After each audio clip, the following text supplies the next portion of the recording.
4 out of the last 5 Kentucky Derby winners were trained in California. Can Bob Baffert's mastery make it 5 out of 6? We'll see. Let's take a look at his family. The existence of the large heart gene is just a theory, but I, for one, subscribe to it. The theory states that the large heart, such as Secretariat had, is inherited through the female, through the dam. It can be inherited from a sire by his daughter, but not by his son. So it has to come through the females.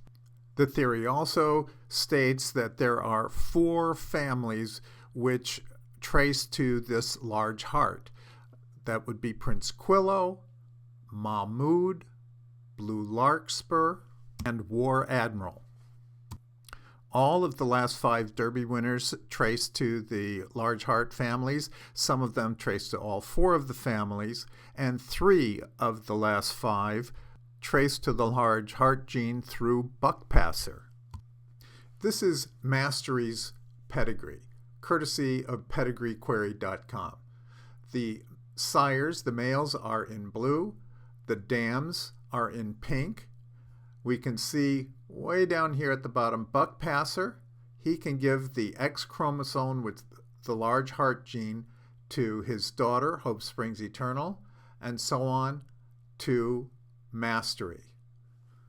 Looking at Buckpasser's pedigree, we see his dam by War Admiral, one of the 4 families, second dam by Blue Larkspur, another of the 4 families.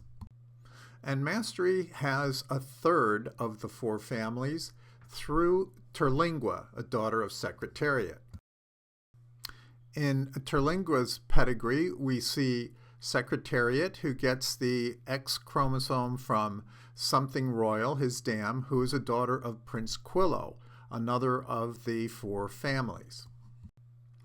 Mastery is by the Argentine stallion Candy Ride, who now stands in the U.S., $60,000 stud fee.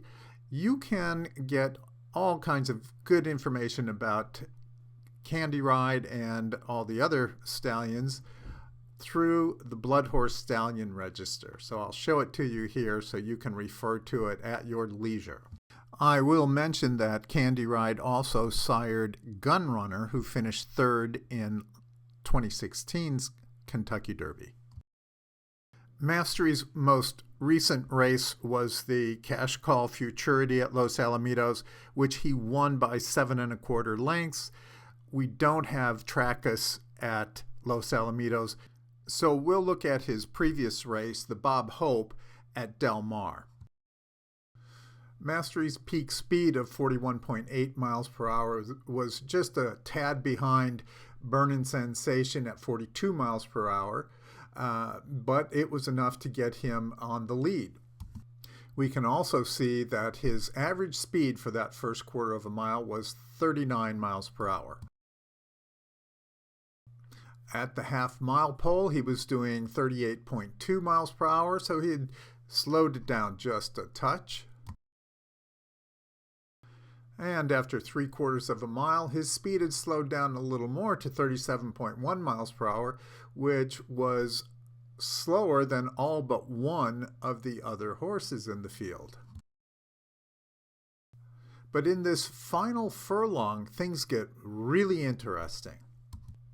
Mastery won this race easily by a length and a half. Mike Smith, his jockey, wasn't driving particularly hard at the end, but 7 furlongs, final time, 123.32. We know our 12-second furlongs would be 124. Look at the average speed of this final furlong, 39 miles per hour. After 6 furlongs in under 1 minute 12 seconds, Mastery kicked into Afterburner and gained 2 miles per hour. He accelerated 2 miles per hour. These are not automobiles. These are not race cars or motorcycles. These are living animals. That's a tremendous amount of acceleration at the end of a race. Mastery's 7 1/4 length victory in the Cash Call Futurity next time out should not have come as a surprise. If you look at these numbers, you see some real talent here, and this horse will be a huge factor in this year's Kentucky Derby if he can make it to the race. Well, thanks for watching. Be sure and subscribe if you'd like to get notification when my new videos come out. And good luck at the races. Don't forget, take a look at Trackus, get those numbers, and put things in perspective. So good luck with your handicap.